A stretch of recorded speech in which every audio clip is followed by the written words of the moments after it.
Mesdames, Messieurs, on va faire la pause commerciale et de l'autre côté, l'équipe qui ferme la ville et le monde sera avec vous. Restez là.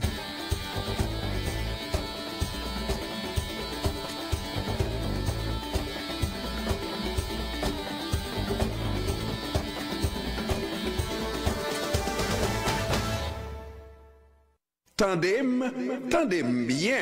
Commerçants, hommes et femmes d'affaires, ce message s'adresse à vous.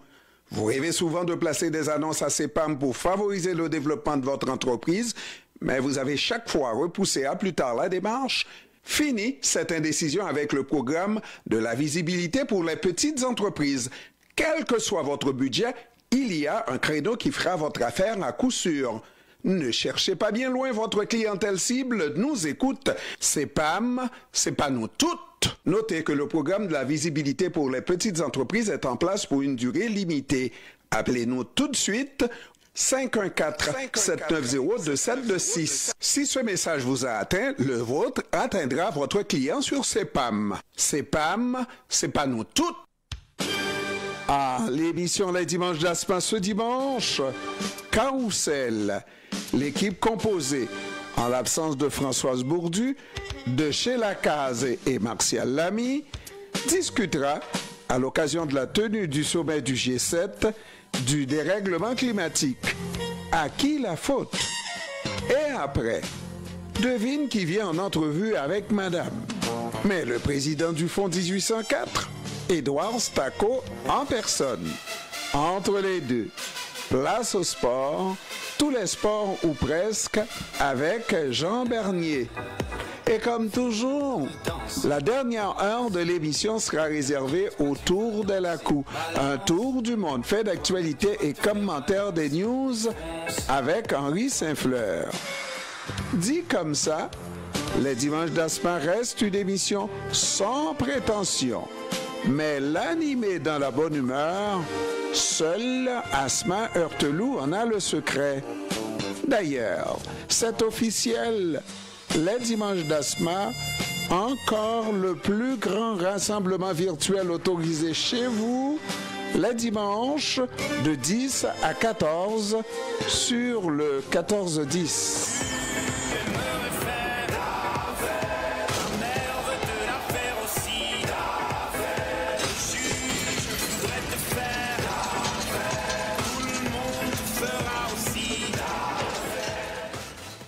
Ici Jean-Wesley Charles, PDG de Polytronic, à votre service depuis 2003. Polytronic, synonyme de cosmétique, électronique, informatique. Polytronic, c'est aussi des services. Transfert d'argent avec Western Union. Service de colis et de courrier avec DHL, Purolator, UPS. Service de documentation et d'impression. Aide aux services gouvernementaux et publics. Conseil en gestion d'entreprise. Commissaire à l'assermentation, rapport d'impôt. En un mot, Polytronic, un guichet unique. Compétences, expérience et professionnalisme à revendre. 8945 boulevard Saint-Michel, 514-323-9222. Polytronic, l'endroit référentiel pour des choix préférentiels. Il y a des jours avec, il y a des jours sans. Les jours avec, on est déjà avec. Mais les jours sans, il faut faire avec le AM 1410.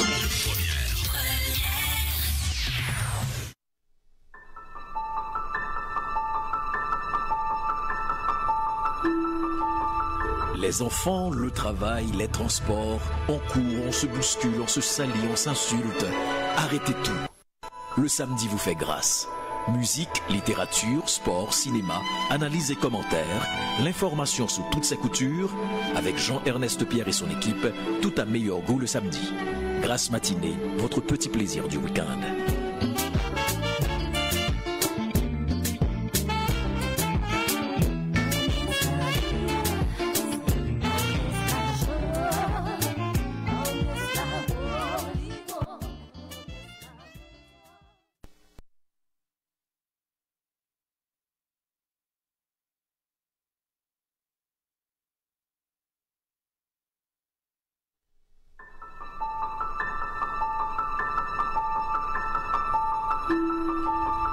Les enfants, le travail, les transports, on court, on se bouscule, on se salit, on s'insulte.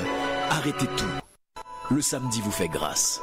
Musique, littérature, sport, cinéma, analyse et commentaires, l'information sous toutes ses coutures, avec Jean-Ernest Pierre et son équipe, tout à meilleur goût le samedi. Grâce matinée, votre petit plaisir du week-end.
Mesdames, Messieurs, nous sommes de retour avec cette fois-ci une nouvelle équipe, Jean-Emmanuel Pierre, Franz Voltaire et notre ami Henri Saint-Fleur.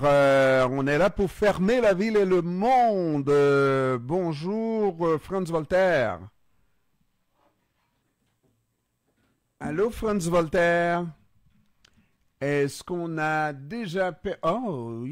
lolo. Allô, Franz Voltaire. Oui, écoutez, aujourd'hui, je ne pourrai pas après 3 heures parce que j'ai un séminaire que je donne à 3 heures. Donc, je serai là à la première heure avec vous. À la première heure, on va prendre... la première heure est extrêmement importante, n'est-ce pas? Mais je pourrais faire quelque chose, commencer par Haïti, ce 220e anniversaire, mais on va regarder les autres. Je vais faire mentir un peu. Je salue mes amis. Jean-Emmanuel Pierre, comment ça va? Ça va bien, merci, et toi-même? Bon, oui, ça va. Et puis Henri Saint-Fleur, ça va bien? Ben, vous êtes en bonne compagnie pour l'heure sur Haïti. Mais on va se débrouiller, Franz. Mais sans toi, Franz, là, il nous manque quelque chose, hein? Surtout. Ben, malheureusement, voilà, je donne un séminaire aujourd'hui. Ils ont fixé ça, j'ai essayé de changer, mais c'était pas absolument. Et on ne peut pas te cloner, malheureusement. Mais on va finir par faire ça, hein, cloner Franz, parce que, là. Alors, messieurs, vous allez devoir me payer. Et moi, j'aime ce que je vois. C'est pas que j'aime la guerre. Je n'aime pas la guerre, mais c'est la première fois, Franz Voltaire, que je vis une guerre très médiatisée, en direct, oui, en direct. Et puis, messieurs, vous me direz tout ce que vous voudrez. Il y a un acteur indirect, mais très présent dans cette guerre, qui s'appelle Joe Biden, qui joue franc jeu. Et puis, moi, je comprends... l'année dernière, il disait qu'il n'allait jamais donner d'avion. France, non. Alors, faut comprendre. Moi, c'est une guerre que je comprends. La seule vérité que Biden ait dite dans cette guerre, c'est un mensonge. C'est que ce que Vladimir Poutine est en train de faire, attaquer la Russie, attaquer l'Ukraine, il ne faudra plus qu'il soit jamais capable de reprendre l'expérience parce que ce n'est pas la première Donc fois. ça veut dire qu'on va détruire la Russie. Alors, ce qu'on va... mais Ce c'est qu'il pour a ça- dit, non c'est mais pour ça que je attends, dis, Franz, la seule vérité est un mensonge. attendez. Il a dit, on va tout faire Oui. pour que la Russie n'ait plus cette capacité d'attaquer aucun autre pays. Alors, ce qu'on fait dans cette guerre-là, on est en train, chaque fois que la Russie pense pouvoir monter au-dessus et gagner la guerre, alors on monte d'un cran de plus. Et là, le dernier cran sur lequel on est, ou auquel on est parvenu, c'est la livraison des F-16. Oui, mais entendez bien, Ouais. du point de vue technique, Ouais. ce ne sera pas avant 2025 pour les F-16. Bon. Parce que, je vais vous dire pourquoi. Parce qu'il faut 1 an et demi de training, d'entraînement sur les avions. C'est des avions très compliqués et il faut, pour des pilotes qui déjà sont des pilotes, parce que vous devez, comme dit le général Trinquant, qui est un général français qui analyse tout souvent les questions, il faut d'abord apprendre à piloter. Si c'est un jeune pilote, les avions à hélice, il faut passer d'autres avions avant d'arriver à piloter un F-16 qui est très compliqué. Donc, pour moi, ce sont ce qu'on appelle, c'est-à-dire chacun, on est dans une escalade. Le problème, vous savez, c'est comme les gens disaient, it takes two to tango. Il y a des gens qui minimisent le fait que comme si la Russie, si elle perdait, elle allait se rendre. Et si elle utilisait, moi, je suis très prudent parce que on a vu ces escalades déjà dans d'autres guerres qui ont arrivé à des boucheries énormes. La guerre, c'est une énorme boucherie. Ouais. Et si elle perdait et qu'elle disait, bon, pourquoi je vais perdre sans rien faire? Ouais. Elle a les moyens de destruction massive Ouais. avec des bombes atomiques. Ah ben, tout le monde va être détruit, y compris la Russie. Oui, mais, Ok. oui, mais Bon. si tu dois détruire un pays, Ah. d'après toi, mets-toi dans la place de l'autre. Non. Non, mets-toi dans la place de l'autre. Vous savez, quand il y a des adversaires, il faut se mettre aussi pour Franz, comprendre la logique. la chose est beaucoup plus complexe que ça, Ah, donc, Franz. il accepte. Donc, Non, ce mais tout le monde que... Attendez, maître Pierre, Ouais. écoutez bien. Ouais. Il ne s'agit pas, à mon avis, il ne s'agit pas de ce qu'on appelle les bombes atomiques stratégiques. Il s'agit de ce qu'on appelle les bombes atomiques tactiques comme les États-Unis. Mais l'ont. tout le monde dans Non, cette tout le monde guerre... ne l'a pas. Il y a tout- 5 pays qui l'ont. Ben, Tout le monde ne l'a ah pas. ben, la Russie Attendez. va gagner la guerre. Non, La- ce n'est pas une histoire de gagner la guerre. Mais je ne sais pas. C'est une histoire si vous perdez la guerre. Ah, écoutez bien, maître Pierre. On est là pour essayer d'éclairer, de comprendre, pas pour analyser, pas pour faire de la morale. Si, c'est autre chose. Maintenant, si vous pensez que s'il va perdre, il va accepter de se rendre. Vous pensez très bien, il se perd, il dit très bien, j'ai perdu, je sais tout, et puis voilà, on est écrasé, et puis c'est fini. Non, Ok, Franz. à moins d'événements internes à la Russie. Ok, moins. Franz, il y a une chose, et on est d'accord avec le principe, c'est-à-dire, seul un enfant de cœur croirait que la Russie accepterait à ce niveau d'engagement de se retirer, de perdre la guerre, sans un règlement qui puisse lui permettre attends Franz, qui puisse lui permettre de sortir la tête haute, encore pire qu'il soit qualifié de tortionnaire, crime contre l'humanité, etc., etc. Ça, c'est de l'angélisme par rapport à la situation. OK? On va finir par voir de plus en plus des perspectives et des implications pour trouver une solution à la crise. Pour le moment, par exemple, tu as évoqué le fait que les F-16 ne pourraient pas être utilisés tout de suite. On peut avoir des pilotes expérimentés. Des pilotes expérimentés, ça prendrait beaucoup moins de temps. Mais là où j'ai un problème, c'est que comprenez que Joe Biden a dit qu'il donnerait l'autorisation aux pays européens pour qu'on puisse livrer, de vendre, de livrer, etc., des F-16. On a déjà vu la réticence de certains pays pour ne pas être considérés comme étant impliqués dans la guerre. Parce que le jeu, et c'est ça le jeu dangereux, quand on a dit, quand Jean-Ernest a dit la seule vérité de Biden et que j'ai répondu était un mensonge, Biden a, depuis le début et pendant un bon bout de temps, démontré le fait que les Américains voulaient rester à distance de la guerre, ne pas élargir la question, etc. Alors que là, de plus en plus, la guerre, les Américains sont impliqués là-dedans jusqu'au cou. Les Américains en font leur propre guerre. Moi, je vous dis honnêtement, j'ai vu Volodymyr Zelensky voyager ici et là, etc. Évidemment, c'est intéressant. Comme président de l'Ukraine, il est en train de mettre en perspective déjà la reconstruction de l'Ukraine, essayer de voir comment il peut en tirer le plus possible, et créer peut-être une armée ukrainienne à l'issue de son conflit qui soit une armée forte avec déjà beaucoup de capacités. C'est ce qu'il est en train de faire. Mais en dehors de ça, ne venez pas me présenter Volodymyr Zelensky comme autre chose qu'un pantin de l'Occident. Rien de là. Jean-Emmanuel, arrêtez. Moi-même, non, Franz, il faut que j'ajoute ça, là. Me dire que l'autre est un pantin de l'Occident, là. Alors que c'est l'Occident qui aide, qui lui apporte l'assistance pour résister à l'ennemi, à l'envahisseur. Non, c'est une mauvaise évaluation. C'est une mauvaise évaluation. Vous savez, les guerres, quand on a vu après la Seconde Guerre mondiale, on a vu comment les Américains finançaient aussi les nazis, et notamment la famille Bush. Alors, il faut très attention. Dans toutes ces histoires-là, il faut faire très attention. On n'a pas accès aux vrais dossiers. On les aura, peut-être pas notre génération, mais la prochaine génération. On a vu tout ce qui s'est passé dans le monde aussi. Moi, ce que je dis, c'est qu'aujourd'hui, la question des F-16 ne peut être résolue que dans un certain délai pour une raison très technique. C'est même pas pour une raison politique. C'est une raison technique. Vous ne pouvez...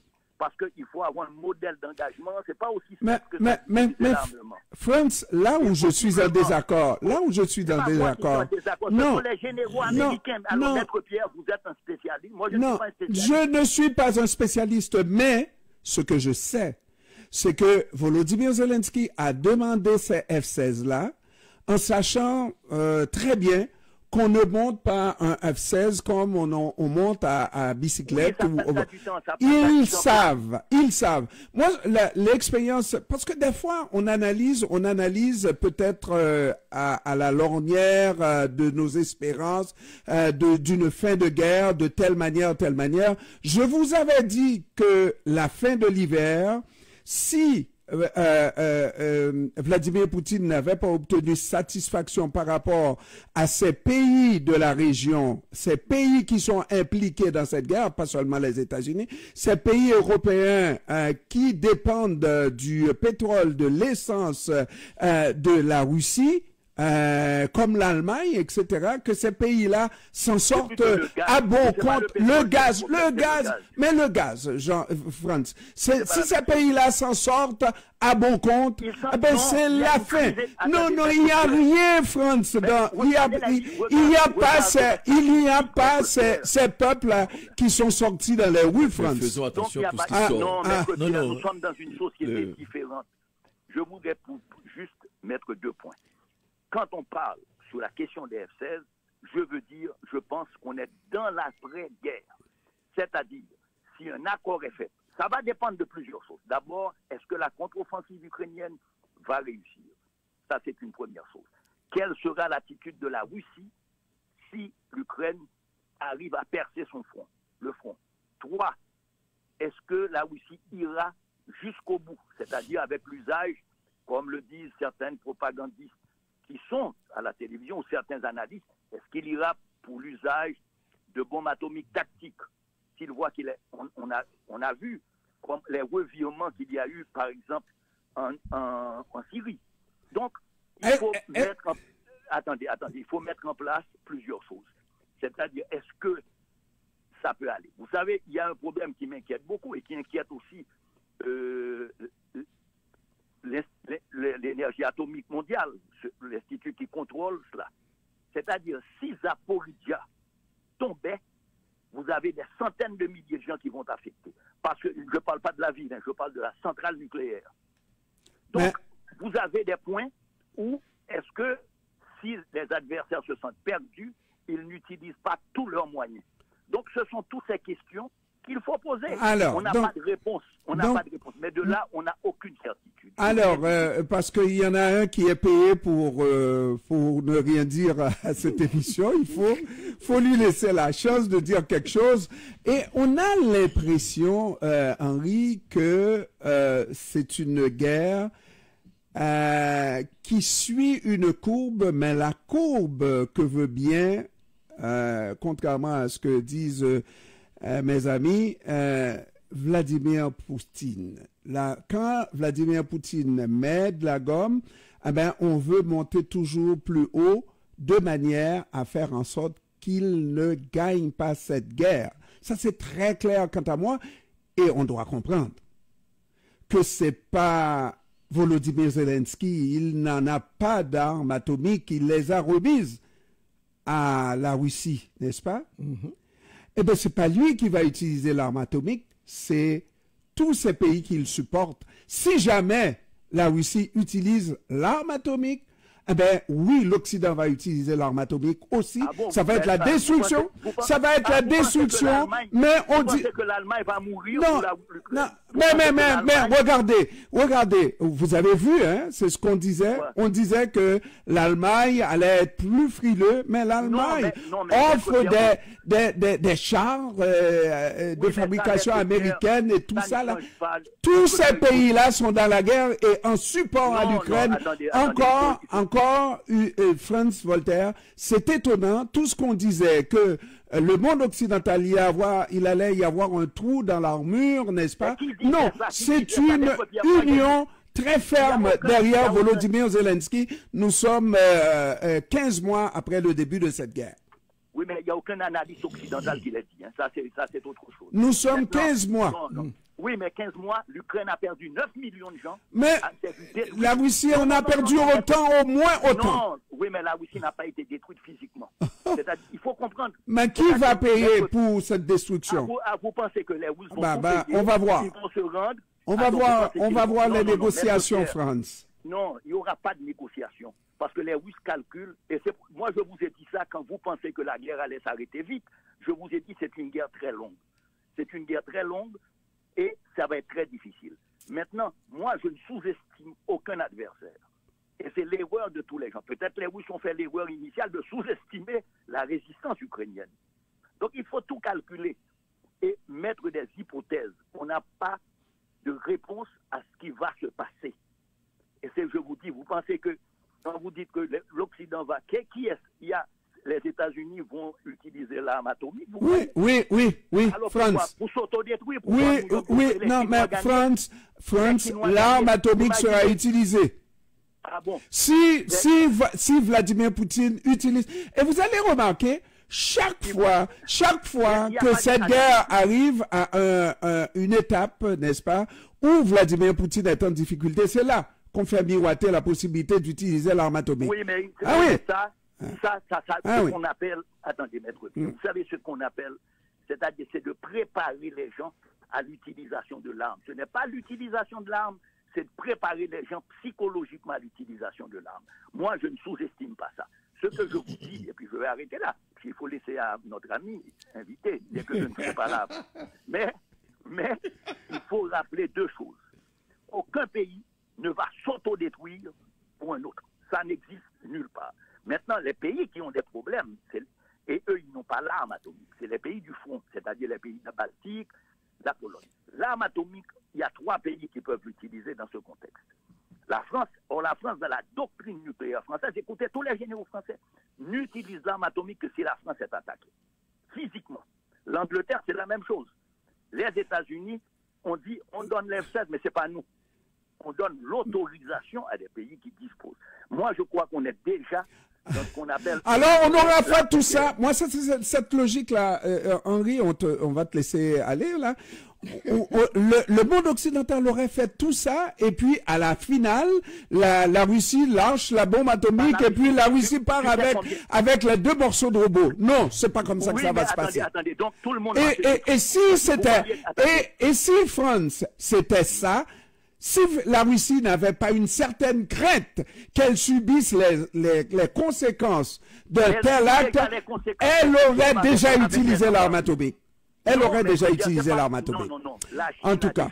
La Chine a déjà mis un stop, que l'arme atomique, parce que vous devez voir les doctrines, l'arme atomique n'est utilisable dans le protocole, et tous les pays, les États-Unis, la France, l'Angleterre, tous les pays l'ont, n'est utilisable que si votre territoire est attaqué. Mais, les règles, la France, les règles, c'est pour les autres. Vous n'avez pas le droit d'attaquer un territoire comme ça. L'indépendance des territoires qui sont connus. Oh, la Russie qui est membre du Conseil, la Russie a décidé. Mais oui, non, attendez, pourquoi, contre la volonté de l'ONU, les États-Unis ont détruit l'Irak avec 1 million de morts? Ok, d'accord.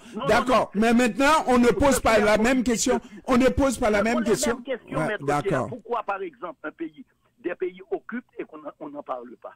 D'autres territoires. Ça, la question est plus complexe.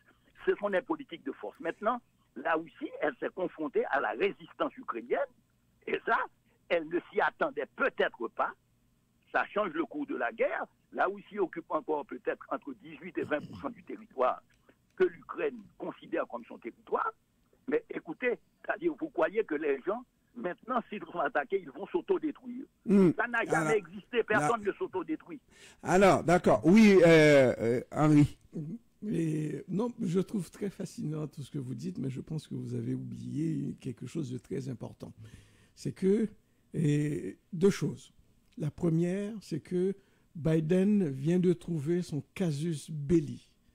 Et parce que il y a le rapport du RAM qui est sorti, où on dit que la question de Trump et la Russie a été une fabrication du FBI, avec le concours du ministère de la Justice aux États-Unis.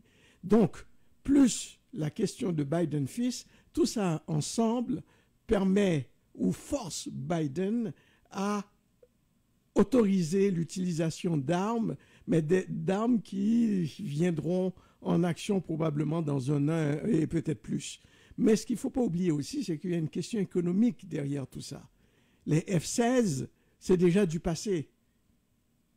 C'est la 4e génération dont on parle là. Oui, d'accord, mais sauf que... C'est vraiment très... Et puis, en tout cas, regarde... les F-22, F-35 déjà. Mais c'est les F-35 que les États-Unis veulent pouvoir s'équiper. L'Ukraine en a besoin. Est-ce que l'Ukraine a le luxe de demander des F-36, des F-40? Non, l'Ukraine, et ça va faire la job. Maître Pierre, ça va, comprenez ce que dit Henri. Henri dit, vous devez liquider des affaires. Quand vous vendez des armements, ce sont des milliards de dollars que bénéficie le complexe industriel militaire. Oui. Donc, seuls des États peuvent comprendre des armes. Donc, quand vous les vendez, ça veut dire que vous liquidez des stocks d'armes qui n'ont jamais été utilisés, qui ne peuvent pas être utilisés, sauf dans une guerre totale. Et puis bon, vous gagnez économiquement. C'est pas par hasard que... La guerre, c'est très complexe. Oui. Donc, c'est pas une affaire simple aussi. Il faut voir les intérêts de tout le monde dans cette affaire. Et on assiste donc à l'escalade. Et c'est là que ça devient dangereux. On assiste à l'escalade. Alors que Henri, on aurait pu tout simplement assister à la victoire de... Non. Regarde, Henri, regarde, je te dis une chose. Il y a eu une attaque d'un pays par un autre, et puis tous les autres pays au monde auraient pu assister à la destruction de l'Ukraine sans fournir assistance à l'Ukraine, et puis il n'y aurait pas eu d'escalade, pas vrai? Il n'y aurait pas eu d'escalade. Maître Pierre, les 3/4 de l'humanité, de l'Afrique noire, de l'Asie... Non, on est d'accord. On est d'accord. Ils ne se sont jamais prononcés. Oui. Ce qu'il faut comprendre. Mais oui. Ce qu'il faut comprendre. Donc, les États-Unis, l'Union européenne auraient dû se taire et laisser faire les Russes. Ils ont toujours participé à la guerre de... Pas vrai, France? France, est-ce qu'on est d'accord, France? Maître Pierre, vous savez qui a formé les gens depuis 2008? Le Canada, l'Angleterre. On a formé des soldats israéliens des soldats ukrainiens, pardon, qui étaient déjà à Mariupol. Donc, les gens sont impliqués. C'est une guerre qui a changé d'intensité. Mais France, par rapport à l'escalade dont parle Henri, on est d'accord que si le monde occidental, avec les États-Unis en tête, avait laissé faire Vladimir Poutine, il n'y aurait pas d'escalade. Ça fait longtemps que, ça fait longtemps. Peut-être que cette guerre n'aurait pas duré. Peut-être que cette guerre n'aurait pas duré une Mais semaine. la guerre existe depuis 2008, Maître Pierre. France, C'est là où France. La guerre existe bien avant. c'est là où tu te trompes. Moi, je pense que les États-Unis, la France, et même si ça leur cause du tort, mais ça fait partie des objectifs qui se sont fixés pour pouvoir mettre en place des changements radicaux au niveau de leur population. Donc, ils vont rien dire. Ils vont tout simplement... Non, mais ils fournissent des armes. Ils fournissent des armes. Donc, ils n'auraient pas dû... Non, attends, laisse-moi terminer. Mais c'est pas une affaire morale, Maître Pierre. Non, mais on ne parle pas de morale. C'est des faits. Ils ont des intérêts à cela. Voilà. C'est une Ils affaire fournissent des armes qui seront effectives, Non, mais il y en a. Les chars sont effectifs, là. Oh là. Ils fournissent. N'était-ce pas les armes fournies par. Si la Russie voulait détruire l'Ukraine, la Russie l'aurait déjà fait. Eh bien, oui, non. Bon, alors là, je viens d'apprendre que la Russie n'a pas voulu. Ça, c'est une question morale, hein. Je vous assure, là. Vladimir Poutine est très moraliste, n'est-ce pas? Mais je regarde. On est dans une guerre totale. Dans une guerre totale. C'est-à-dire que les gens doivent calculer, parce que les gens, les stratèges militaires doivent calculer quel est leur intérêt, comment voir. Et vous ça fait 449 jours depuis que dure cette guerre. On a une expérience, 449 jours, c'est rien. Les gens se trompent, et peut-être que les gens pensaient qu'ils pouvaient réussir très vite, ce qui était, à mon avis, et reprenez la première intervention que j'ai faite dans cette guerre. Non, mais je vous l'accorde, monsieur. Avec 140 000 personnes, tu peux aller occuper une ville qui est plus grande que la ville de Montréal, avec 4 millions d'habitants, c'est impossible. Avec des bunkers, avec des zones, des galeries, c'est pas possible. Donc, ils se sont trompés, parce que les gens se trompent aussi, les stratèges se trompent aussi. Mais ce que je veux dire, moi j'attends deux choses pour faire une évaluation. Un, la contre-offensive ukrainienne, ça c'est du point de vue militaire. La contre-offensive ukrainienne, par où elle va passer? Par Zaporizhia, par le Donbass. Là, on verra les réactions et qu'est-ce qu'elle a réussi, est-ce qu'elle n'a pas réussi. Et ça va peut-être pousser à négocier une solution politique. Là, je suis d'accord avec vous, Franz, mais parce que j'aurais compris davantage que si il y a moindrement un peu de succès, on reprend du terrain du côté de l'Ukraine, eh ben tout de suite, Vladimir Poutine va mettre la main sur la bombe, n'est-ce pas? Et on arrête la guerre, et la guerre est gagnée par la Russie. C'est pas aussi simple que ça. C'est pas aussi simple que ça. Voilà. J'aime entendre ça. Attendez, c'est pas aussi simple que ça. Ce que je veux dire, c'est que, pour moi, quand on parle des F-16, comme je vous ai dit, on prépare l'après-guerre, c'est-à-dire une Europe, une Ukraine qu'il pourrait intégrer à l'OTAN, mais à partir de la guerre. Vous savez, c'était comme la même chose. Les gens disaient les Américains vont faire une bouchée de la Corée. Eh bien, malgré tout cela, la Corée est encore dans une situation au 38e parallèle avec une zone démilitarisée. Ces idées qu'on avance, la Chine a avancé des idées. Les pays africains vont envoyer une ambassade en Ukraine. L'Arabie saoudite se repositionne. Vous savez, il y a un bouleversement et un changement qui est en train de s'opérer. Donc, il faut voir l'ensemble de tout cela. C'est-à-dire, regardez, il y a longtemps, vous aurez dit Ben Salman, c'est un assassin, Biden est venu chez lui. Je vois. Maintenant, il a invité Zelensky. Vous savez, dans le grand jeu politique, il y a des gens qui essaient d'éviter que la guerre aille au-delà parce que ça peut menacer tout le monde. Et donc, c'est ça le problème et le danger. Alors, je suis très prudent. Est-ce qu'on doit aller à la pause, Jean-Emmanuel? Tu crois que c'est nécessaire? Vas-y donc. Merci. On fait la pause, mesdames, messieurs. On revient pour la suite dans un instant.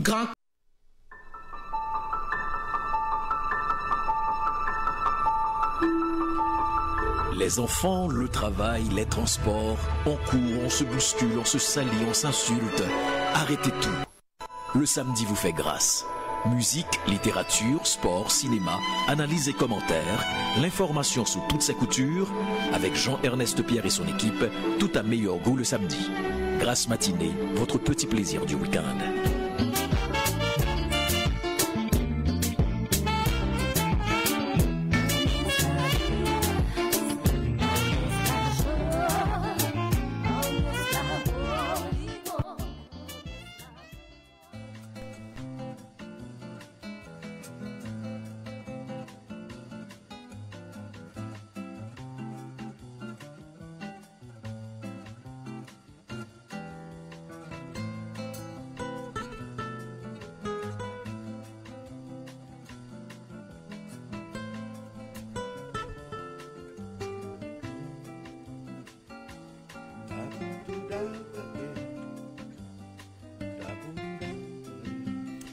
Alors, mesdames et messieurs, nous sommes de retour avec Jean-Emmanuel Pierre, Henri Saint-Fleur, Franz Voltaire.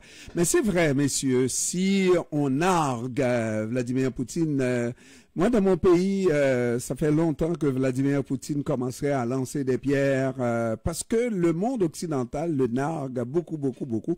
Cette invitation à Zelensky à participer au G7 encore. Zelensky, il est partout.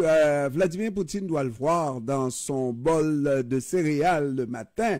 Ça va pas. Et là, c'est encore une fois, là, je vous le dis, vous dites que je suis trop peut-être omnibulé par ce que je vois. Oui, moi je vous dis ce que je vois. Ce que je vois, c'est ce que nous voyons. Tout le monde, on voit qu'il y a, au-delà de 15 mois de guerre, une guerre qui fait mal à tous les alliés. Mais on est encore derrière Volodymyr Zelensky de manière impeccable. Il est invité là où il peut rencontrer énormément de gens les plus puissants de ce monde, le G7, n'est-ce pas? Et tout le monde fait des promesses. C'est une façon d'envoyer encore un message. Vous me dites que oui, c'est être va-t-en-guerre. Oui, c'est être va-t-en-guerre. Mais chaque fois, Jean-Emmanuel, je te dis, la manière de l'Occident de montrer sa neutralité serait de faire comme l'Afrique du Sud. On a dit à l'Afrique du Sud, peut-être tu es en train de fournir des armes à la Russie. Est-ce que tu veux que je te dise quelque chose? Non, mais... Laisse-moi dire une chose. Pourquoi j'ai dit que Volodymyr Zelensky était un pantin? J'enlève ce que j'ai dit, si tu veux. Merci. Non, mais... Merci, Jean-Emmanuel. Je ne pense pas moins. Mais, ceci étant dit... Méchant. Regarde ce que... comment on a... Moi, j'aimerais avoir un pantin comme ça au pouvoir en Haïti. Je suis d'accord. Regarde comment on a utilisé Volodymyr Zelensky par rapport au sommet qui est en train de se faire en Arabie Saoudite. OK? Quelle Arabie Saoudite? Mais oui, il y a un sommet là, des pays arabes. C'est là où se trouve Bachar al-Assad qui revient il est allé, oui. Cet après-midi? Ou la semaine? Avant hier, avant d'aller à Hiroshima. Ouais, il est d'abord allé à Riyad.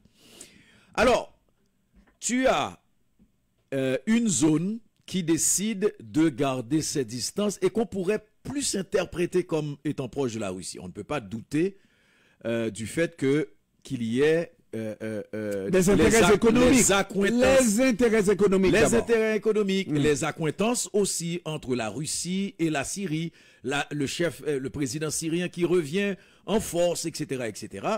Dans un contexte de pays qui a toujours pris d'ailleurs le discours de Volodymyr Zelensky hier, c'était que les pays arabes ne le soutiennent pas, etc. Bon, tu as cette grand-messe qui est en train de se faire à Hiroshima, où tout le monde n'a Dieu que pour l'Ukraine et pour Volodymyr Zelensky. Les Américains qui n'ont pas réussi à convaincre Riyad et Ben Salman surtout dans leur entreprise par rapport à la question du gaz et la question du pétrole, etc., sont en train d'essayer tout. Biden, on ne l'a pas dit assez, s'est fait gifler 2 fois plutôt qu'une par Ben Salman. Ouais, mais... Il est allé à Riyad, il a dit à Ben Salman, je vous invite à Washington. Ben Salman a dit, non, vous venez me voir. Parce qu'il y a, un mandat international. Mais c'est quelqu'un qu'on présentait comme le criminel par excellence, celui qui était sur le banc des accusés. Non, j'en arrive au terme pantin que j'ai utilisé. Alors, pour quelle raison, parce que ça ne provoquera pas de déblocage, pour quelle raison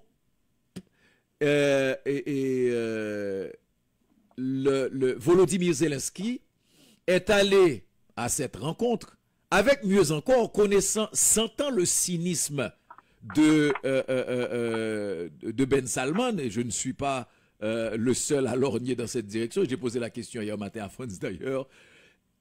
Il pourrait ou bien inviter comment il s'appelle, le président russe, Vladimir Poutine, ou bien il pourrait tout de suite faire une visite en Russie. Alors ça voudrait dire quoi? Je parle de Ben Salman lui-même. On est dans des hypothèses sur le fait que si, d'un point de vue très objectif, je suis dans une guerre, je me rappelle pas la rancœur, tout le discours tenu par Volodymyr Zelensky par rapport à un pays comme l'Allemagne, qu'on estimait mou dans ses engagements par rapport à l'Ukraine, qu'on trouvait ci, qu'on trouvait ça, etc. Il a même refusé, quand il y avait une délégation européenne, président français, premier ministre britannique, etc., il a dit qu'il ne rencontrerait pas le président allemand. Donc tu as quelqu'un qui dit, vous êtes avec moi, ce que les Américains font en général. Vous êtes avec moi ou contre moi. Et là, aujourd'hui, sans aucune raison, on voit Volodymyr Zelensky se rendre au sommet arabe. Sérieusement? L'ancien chancelier allemand. Il y en avait plein. Chancelière Angela. Non, c'est pas celle qu'on a retrouvée dans la fête de la Russie, célébrant le 9 août, le 9 mai, là. Hein? Oui, alors. Oui. Alors, on oublie le nom, mais c'est lui qui a mis l'Allemagne sur la map, n'est-ce pas, qui a refait la santé de l'Allemagne. Avec les Allemands, il faut être très prudent. Mais on n'est pas avec les Allemands. Non, mais toi, tu parles de Volodymyr Zelensky. Tu parles de Volodymyr Zelensky. Volodymyr Zelensky. Mais Jean-Emmanuel, Jean-Emmanuel vient de dire la chose. Je peux avancer que Volodymyr Zelensky, au contraire de ce que Jean-Emmanuel a dit, a réussi à infléchir des positions qui étaient plus rigides, entre autres Olaf Scholz, n'est-ce pas, qui aujourd'hui a été le premier pays à offrir les chars, n'est-ce pas, et qui a fait malgré toutes les réticences. Donc, s'il y a un modèle à suivre, c'est pas de dire que Volodymyr Zelensky est un pantin de l'Occident. Au contraire, c'est un homme de caractère qui a réussi. Moi, j'aimerais voir un dirigeant haïtien agir comme ça. Je n'ai pas ça. Mais arrêtons de critiquer les autres qui font pour le bien-être de leur pays. Non, je ne sais pas si c'est pour le bien-être ou pas. Moi, ce que je sais, c'est que les dirigeants politiques ne s'intéressent pas, ils s'intéressent d'abord à leur pouvoir. Ok. Bon. Écoutez, ça c'est une chose, mais ça c'est une opinion. Maintenant, il faut analyser la visite de Zelensky en Arabie Saoudite de 2 points de vue. 1, l'Arabie Saoudite est devenue le maître d'œuvre depuis l'avancée de Pékin qui a fait cette reconnaissance des relations entre l'Iran et l'Arabie Saoudite. L'Arabie Saoudite est réintervenue pour 3 raisons. 1, après des difficultés militaires dans la guerre au Yémen, vous savez que la guerre a donné à l'Arabie Saoudite une puissance monétaire incomparable. Parce que non seulement pour le prix du pétrole, mais l'Arabie Saoudite achète du pétrole russe et le revend, ce qui est un avantage énorme avec des bénéfices. Aujourd'hui, l'Arabie Saoudite, dans le Moyen-Orient, est devenue la puissance incontournable. L'Égypte a des problèmes et l'Arabie Saoudite, c'est elle qui est à l'œuvre parce que le Qatar, qui est petit rival dans le Golfe, n'a pas ses moyens. L'Arabie saoudite a pu avancer la réconciliation avec Assad. Le problème d'avec Assad, c'est que certains nombre de pays arabes, d'abord, il est alaouite, c'est-à-dire il est des chiites, donc c'est déjà une minorité dans le monde arabe. Et deuxièmement, il y a eu tous ces pays arabes, notamment les pays du Golfe, qui ont soutenu les rébellions contre Assad. Bon, aujourd'hui, Assad contrôle l'essentiel du territoire syrien. Il y a des zones qui ne le contrôlent pas encore, mais disons, plus personne ne doute qu'il est en charge et qu'il sera en charge. Maintenant, pour le réincorporer dans le monde arabe, seule l'Arabie saoudite pouvait le faire. Aucun autre pays, parce que des pays ont renoué avec Assad. Le Liban avait envoyé des ministres, mais c'est l'Arabie saoudite qui a ses moyens. Maintenant, ce que Ben Salman, qui a été mis, notamment, vous vous rappelez les déclarations de Biden, qui presque poussaient tous les gens qui disaient il va finir par que les Américains le faire juger, je ne sais pas quoi. Dans la réalité, Ben Salman est réapparu. Et réapparu maintenant, je dirais, en force dans le Moyen-Orient. Mais aussi, l'Arabie saoudite a des prétentions de jouer aussi sur le marché international politique. Donc, il fait venir Zelensky, parce que Zelensky n'est pas venu de lui-même. C'est une invitation, on le sait, les journaux arabes en parlent, c'est l'Arabie saoudite qui sait de venir. Maintenant, Zelensky, c'est évident, il plaide tout. Il plaide partout, parce que c'est un pays en guerre, il n'a pas les moyens matériels sans les appuis de continuer la guerre et de disposer d'armement. Donc lui, il va tout faire pour avoir... Et moi, j'ai écouté attentivement son discours. Et c'est intéressant pour qui connaît un peu le monde arabe. Son discours va directement. Il a parlé des représentants tatars. Et ça, c'est intéressant, hein, parce que les tatars sont musulmans. Il a parlé du monde musulman. Il a parlé de comment la Russie traitait les musulmans, blablabla. Bla, bla. Donc, c'est quelqu'un, son discours se dirige aux dirigeants du monde arabe. Bon, maintenant, est-ce que ça changera? Je doute très fort, parce que la politique, c'est d'abord des intérêts. Mais, France... Non, c'est des intérêts. Oui, on est d'accord, France. On a écouté dans tous les pays l'opinion publique arabe, les gens disent... Attendez, je vais finir avec ça. Deuxièmement, c'est le deuxième aspect. Avec la présence de Zelensky, la presse occidentale, qui est celle qui attaquait cette présence d'Assad, passe Assad au second plan. Donc, Ben Salman a montré qu'il avait une capacité de manœuvre énorme, énorme. C'est-à-dire en jouant, mais comme je dis... Le retour d'Assad au second rang. Okay. Oui, mais parce que il n'avait pas intérêt, parce que la presse occidentale, déjà... N'a Dieu que pour Zelensky. Oui. Donc, Zelensky ne fait plus l'ombre à cela. Donc, Assad, on va dans un processus de normalisation, je dirais, régulière. On va finir par s'habituer à ça. C'est comme ça, que ce soit en Occident ou ailleurs.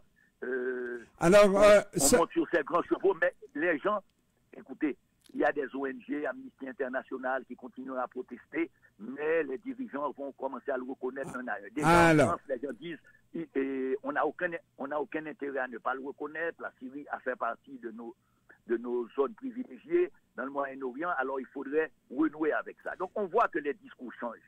Alors, oui. Zelensky, moi je pense qu'il a eu l'intelligence politique d'être dans un monde médiatisé et où l'ensemble des médias occidentaux l'a appuyé. Et il est, comme on dit, il est une vedette pour les mondes occidentaux. On sait que ils vont l'interviewer, ils vont être présents, et puis lui, il le sait aussi, parce que il est dans un pays en guerre.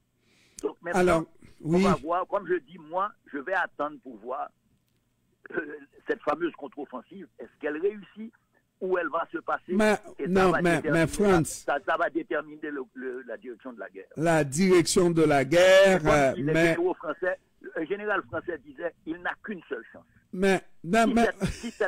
Attention, si cette contre-offensive ne marche pas, déjà des gens déjà, on voit dans les... Mais comment on peut analyser de cette manière-là, France? Les généraux Non, mais les généraux, moi, n'importe qui peut analyser. Moi, j'ai une capacité aussi d'analyser, France.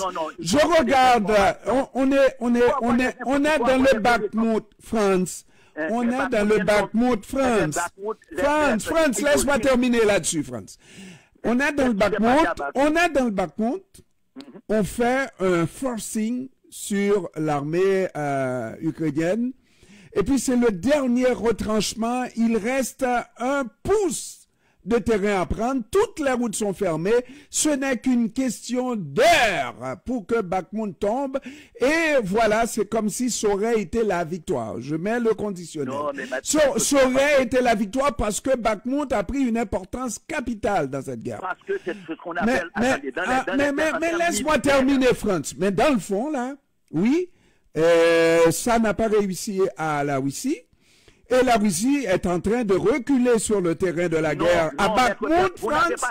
Mais France, non, mais France. Bakhmout vient suivant. Attendez, Maître Pierre. Attendez. Vous savez, c'est comme les mêmes affaires sur les attaques de missiles, sur la. Personne ne sait ce qui se passe réellement sur le terrain. Personne ne sait. Alors. Pourquoi? Attendez, Maître Pierre. Attendez. Le chef de. Demandez pourquoi aucun journal occidental, aucun, aucun c'est tous, n'a jamais dit le nombre de morts ukrainiens. Parce que France ne donne pas leurs chiffres. France, tu changes. Moi, je te parle de Bakhmout, l'étau qui s'est resserré sur les Ukrainiens, et ce n'était qu'une question d'heure, n'est-ce pas, pour que Bakhmout tombe. Oui, il peut encore tomber, mais pour l'instant, là, c'est quasiment une victoire de la résistance du peuple ukrainien, Franz Walter. Alors, je ne sais pas comment vous allez appeler ça. Je vais finir avec ça. Est-ce que vous connaissez le terrain de Bakhmout? C'est 200 kilomètres, ce sont des mines de sel. C'est 200 kilomètres de mines qui, des fois, sont à 100 mètres en dessous du sol. C'est-à-dire vous pouvez organiser des résistances. Et vous allez voir les déclarations du chef de... Il a déjà fait la déclaration. Il dit que c'est la déclaration qu'il a gagnée. Qu'il a pris Bakhmout. Mais bon, moi, ce sont des déclarations. La question, c'est sur le terrain militaire que ça... Mais l'image de cette armée-là, messieurs, là, il faut vraiment analyser selon les faits. Moi, est-ce que c'est la presse occidentale qui me rapporte que le chef de Wagner fait des déclarations vraiment comme s'il y avait deux armées dans une même armée. Deux armées dans une même armée. Et puis, on me dira que c'est la morale, mais ça paraît très laid quand un chef de l'armée, de la même armée, commence à critiquer l'autre armée, là. Oui, ça veut dire que ça va vraiment mal au sein de l'armée russe. Alors, messieurs... moi, je suis toujours plus prudent que vous. Parce que, je dis, les situations complexes demandent des réflexions complexes. Il n'y a pas de solution miracle. Maintenant, la Russie a toujours utilisé, dans le passé, les armées occidentales ont institutionnalisé des forces internes. Par exemple, la France a monté ce qu'elle appelle la Légion étrangère. C'était sa force de frappe. Pour quelle raison? C'est que quand vous attaquez avec la Légion étrangère, il n'y a aucune mère de famille qui va défiler dans les rues, puisque ce sont des mercenaires qui vont s'enlister dans l'armée pour se battre.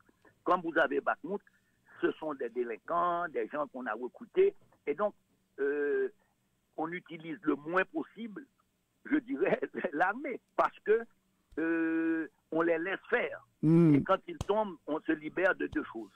Il y a plein de délinquants qui meurent. Mais pas que les délinquants qui sont là, il y a des membres de l'armée russe aussi. Dans cette... qui sont venus, oui, comme dans la Légion étrangère. C'est-à-dire qu'au fond, on utilisait les États-Unis, on utilisait Backwater en Afghanistan. Tout le monde le fait aujourd'hui. Ça, on était gênés de le faire. On était gênés dans cette guerre de le faire. Mais Vladimir Poutine s'en vante. Et puis, il y a un chef qui contredit l'armée. Mais c'est, en tout cas, moi, vous me direz ce que vous voudrez. C'est vraiment pas beau, ce qui se passe pour la Russie de cette guerre. Mais la guerre, attendez. La Russie a obtenu... elle est face à une armée ukrainienne qui se bat, qui a le moral. Bon, maintenant, on ne sait pas personne ne sait le nombre de morts. Les estimations... Des deux côtés, France. Non, des deux côtés, mais les Russes, on savait qu'il y a eu plein de morts russes. Par contre, on n'a pas le nombre de morts ukrainiens, mais les Américains avaient estimé un moment entre 70 000 et 100 000 soldats ukrainiens morts. Des soldats qui sont sous le stress. C'est évident que aujourd'hui, ce dont, et qui peut être résoudre la guerre à très court terme, ce sera l'ampleur de la contre-offensive ukrainienne si elle arrive à briser les lignes russes et à avancer. Ça, c'est le premier pas. Ça, c'est le premier pas. Mais ça, c'est pas aussi évident. Et une contre-offensive, elle dépend d'un facteur militaire qui s'appelle la météo. C'est-à-dire que les Ukrainiens ont entre le mois de mai, c'est-à-dire la fin de ce mois, le mois de juin, le mois de juillet. Dès le mois d'août, c'est pas possible de faire une contre-offensive parce qu'on rentre dans les zones de pluie. Donc, vous savez, quand on fait la guerre, c'est très compliqué. C'est très compliqué. Oui, Henri. Alors, je vous laisse parce que je dois partir. Merci, Franz. Tout à l'heure, je vais rester jusqu'à 3 heures, mais il arrive à 3 heures. Alors, je pars. Merci beaucoup, Franz. J'ai abusé du temps, mais je savais que je partais. Je vous laisse tout le temps.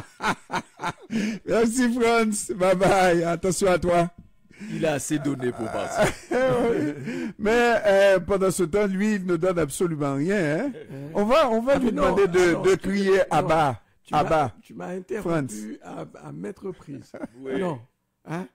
Il faut que tu dis moi. Oui. Non, moi je te cible. Il t'a interrompu 6 fois plutôt qu'une. Oui. Au moins. Juste toi. Juste moi. Pierre-Emmanuel ne l'a pas fait aujourd'hui. Mais juste Pierre-Emmanuel qui ne l'a pas fait. Mais comme tu étais en grande discussion avec France... Tu as failli dire en guerre. Oui, j'ai failli dire en guerre. Je t'ai laissé faire. Non, je pense que tu sous-estimes trop la Russie et tu accordes. Je ne sous-estime personne. Mais laisse-moi finir. Mais je ne sous-estime pas. Laisse-moi terminer. Tu répondras après. Hein? Et tu donnes trop d'importance à Zelensky. Et Pierre-Emmanuel a raison. C'est un pantin. Il est utilisé à toutes les sauces, d'accord, pour pouvoir montrer qu'ils font quelque chose. Mais en réalité... Ils ne font rien.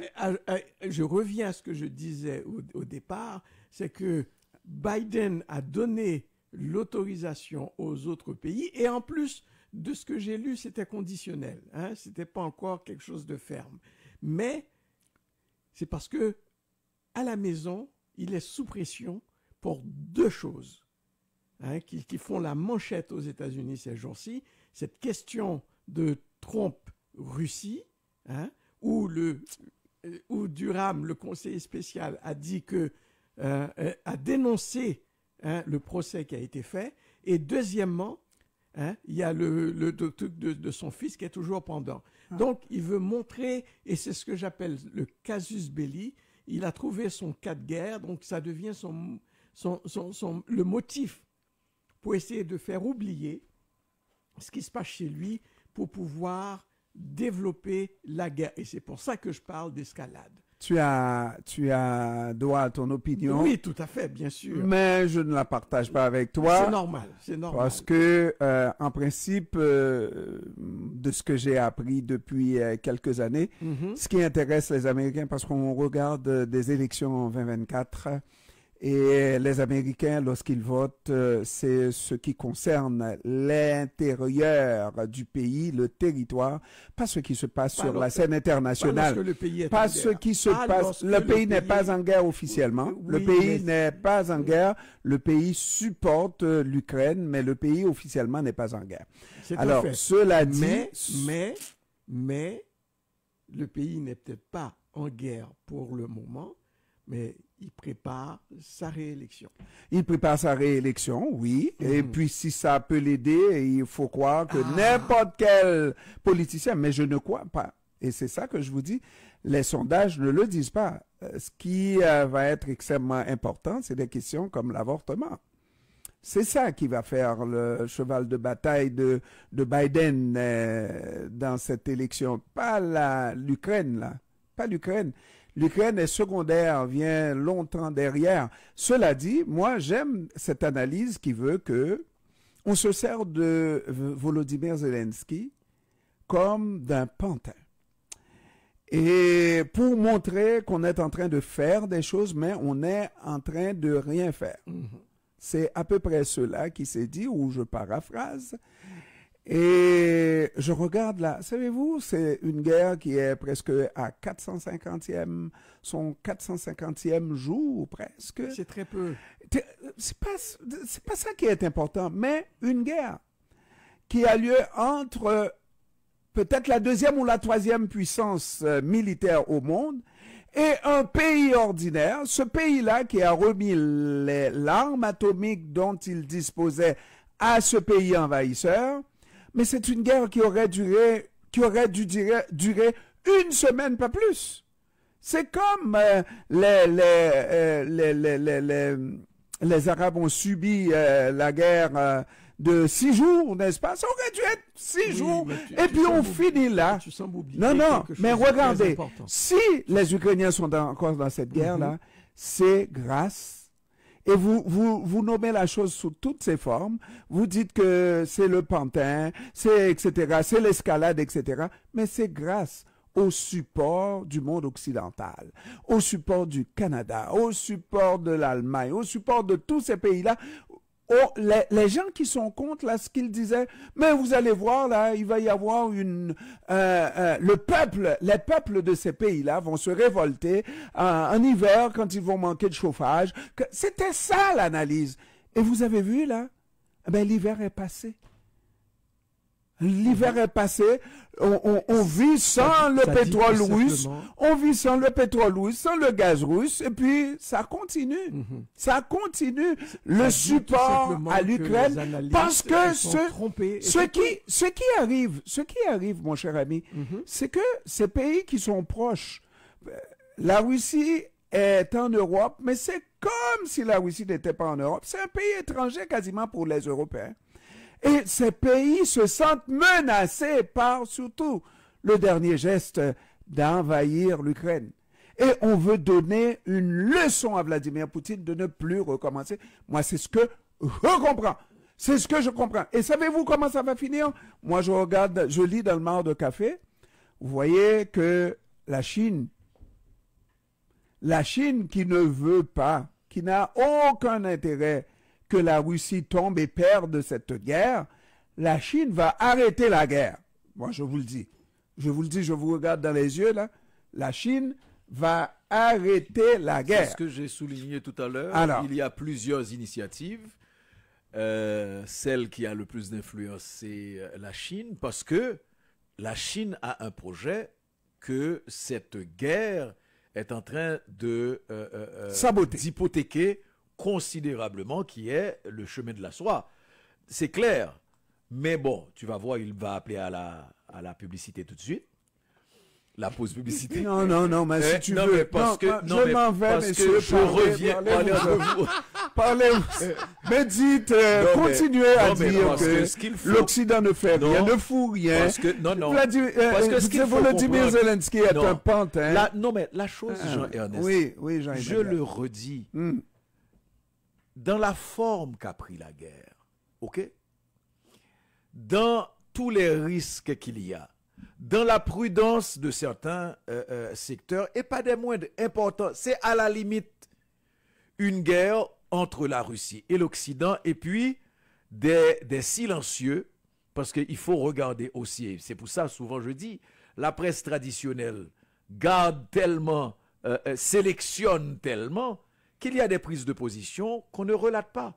Comme par exemple, ce président africain, j'oublie son nom, qui a ramassé Cyril Ramaphosa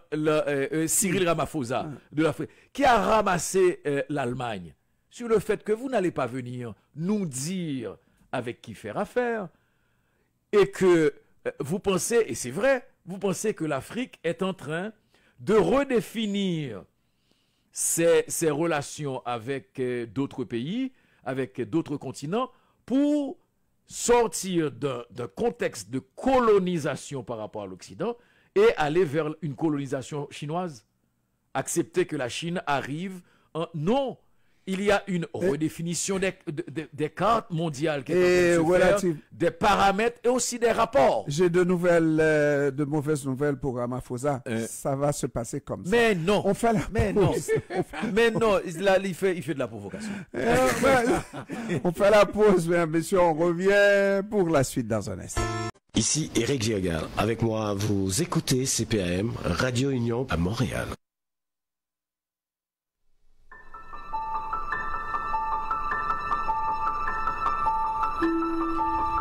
Les enfants, le travail, les transports, on court, on se bouscule, on se salit, on s'insulte. Arrêtez tout. Le samedi vous fait grâce. Musique, littérature, sport, cinéma, analyse et commentaires, l'information sous toutes ses coutures, avec Jean-Ernest Pierre et son équipe, tout à meilleur goût le samedi. Grâce matinée, votre petit plaisir du week-end.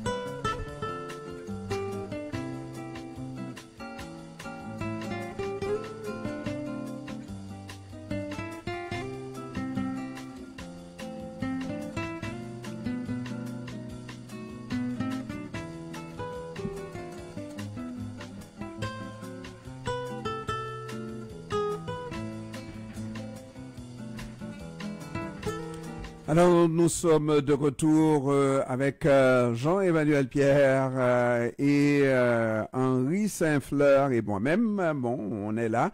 Franz est parti. Mesdames, Messieurs, nous allons regarder le dossier des 100 millions Canadiens d'ici 2100. 2100, messieurs, moi-même, j'accepterai de partir peut-être en 2099, n'est-ce pas? Mais 2100, là, c'est loin, et puis on fait la bataille sur le nombre de Canadiens qu'on évalue, qu'un certain institut, un lobby, évalue à 100 millions. Et ça, là, c'est une polémique au Canada, c'est une polémique au Québec surtout.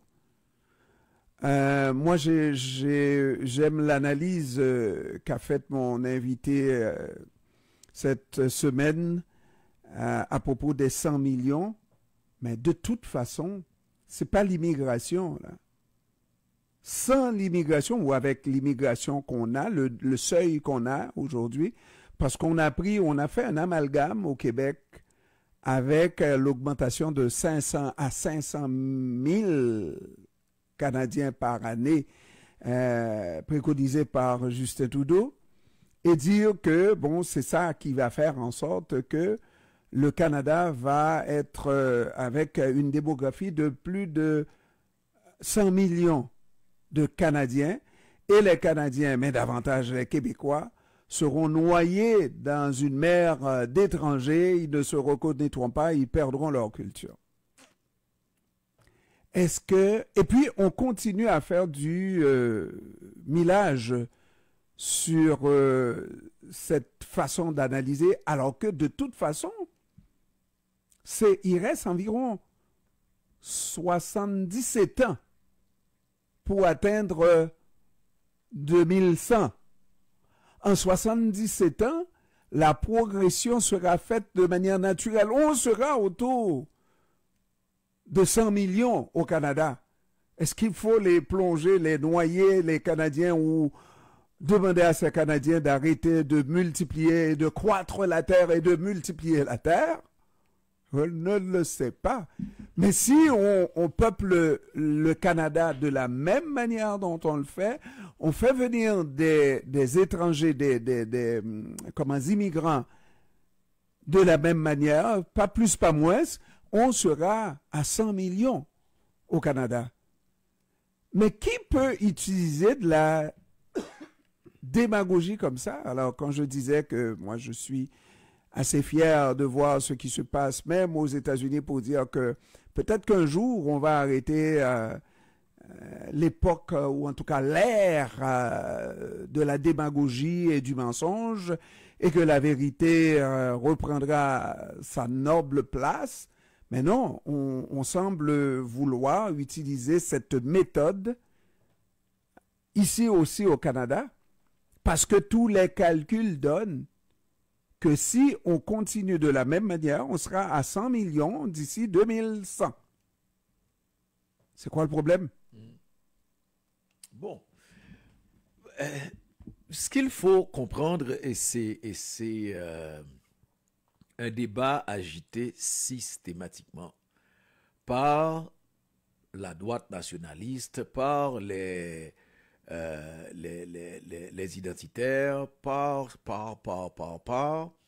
qui veulent, ce sont les mêmes qui veulent utiliser qui continuent d'utiliser, depuis des décennies, depuis des centaines d'années, les mêmes choses par rapport à l'immigration et par rapport au bouc émissaire que représentent les immigrants pour ces gens-là. Donc, ça veut dire quoi? Ça veut dire que nous sommes dans un pays qui a la capacité, et Justin Trudeau l'avait souligné, l'avait évoqué, la capacité de recevoir 100 000 immigrants, c'est une possibilité. OK? 100 000? Oui, non, mais au Québec, la possibilité. OK? Au Canada, on verra que les chiffres évoqués par Justin Trudeau ont fait moins de vagues. Parce que dans le reste of Canada, on a la même approche que l'approche américaine. Sur le fait que, et tu vois que je peux être très gentil avec les Américains, par rapport à l'approche américaine, qui croit que l'immigration est une richesse. En dehors de certains secteurs qui vont aussi évoquer la question de l'immigration, mais c'est plus dans la manière d'arriver qu'autre chose. Et puis tu vas avoir le discours traditionnel, ce sont les criminels, ce sont les ça, des violeurs, des discours qui sont repris par des gens d'extrême droite, par les Donald Trump, etc.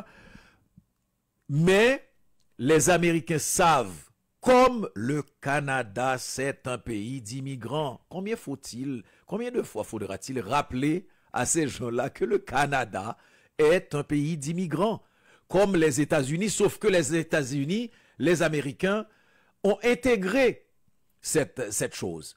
Et dans ce que certains vont critiquer par rapport au multiculturalisme, les Américains acceptent aussi qu'ils sont un melting pot culturel. OK? Donc, la question de l'immigration et la richesse que ça apporte, regardez avec quelle facilité. Tu vas avoir toujours les mouvements, comme on dit, les effets de doge. Hein? Tu vas avoir toujours des effets de doge de la part de la droite et de l'extrême droite, de la part de l'extrême droite surtout. Mais, regardez avec quelle facilité Biden, on analysera, on sait que c'est une solution qu'il trouvera. Mais avec la facilité avec laquelle il dit, je vais accepter de 4 pays 30 000 demandeurs d'asile, hein, par mois. 30 000 par mois, ce qui nous donne... de migrants. De migrants par mois, même de migrants légaux. Et par mois... Avec un visa. Avec un visa. Je préfère dire avec papier que migrants légaux, illégaux, parce que moi je préfère parler de sans-papiers que d'illégal, parce qu'on ne devrait pas être... Mais ça c'est un autre discours, c'est une autre histoire. On ne devrait pas considérer quelqu'un qui est en train de laisser une zone pour aller dans une autre zone plus sécuritaire, que ce soit du point de vue économique, que ce soit du point de vue crise humanitaire, guerre, etc. On ne devrait pas considérer cette personne comme étant un illégal. Ok? C'est quelqu'un qui est sans papier, mais ce n'est pas un illégal, c'est quelqu'un qui sauve sa peau, qui sauve sa vie. Alors, pour revenir à ça, regardez avec quelle facilité le bonhomme te dit, 30 000 par mois. Ça nous fait à peu près de 400 000 par année. OK? vous imaginez si ce programme demeure, 400 000 cette année, 400 000 l'année prochaine, en un rien de temps, tu as à peu près 2-3 millions de personnes, parce qu'il n'y a pas de limite, on n'a pas de limité la chose dans le temps. Donc, moi, mon problème, et je le redis encore, au Canada et au Québec, qui m'intéresse beaucoup plus, parce que je le redis, l'effet est beaucoup moindre dans le reste du Canada, en dehors de cette relance que j'ai vue, le chef du Parti conservateur qui a fait une sortie. Mais le chef du Parti conservateur. Oui. Ah, c'est comme son nom l'a dit. Et donc, il y a eu cette sortie, mais en dehors de ça, il n'y a pas de vague. Pour quelle raison? C'est parce que c'est un faux débat. L'immigration ne représente au Canada absolument même aucun danger. Au Québec, on l'a analysé déjà, mais at large, puisqu'on parlait du Canada, at large, l'immigration ne représente pas un danger. Et la perspective de 100 millions serait plus avantageuse d'ailleurs pour le Canada. Oui, Henri. Il y a tellement d'espace à occuper. Oui, tout à fait. Au fait, est-ce que vous vous rappelez de l'époque où le Québec réclamait d'inscrire, d'enchasser dans la Constitution les spécificités du Québec?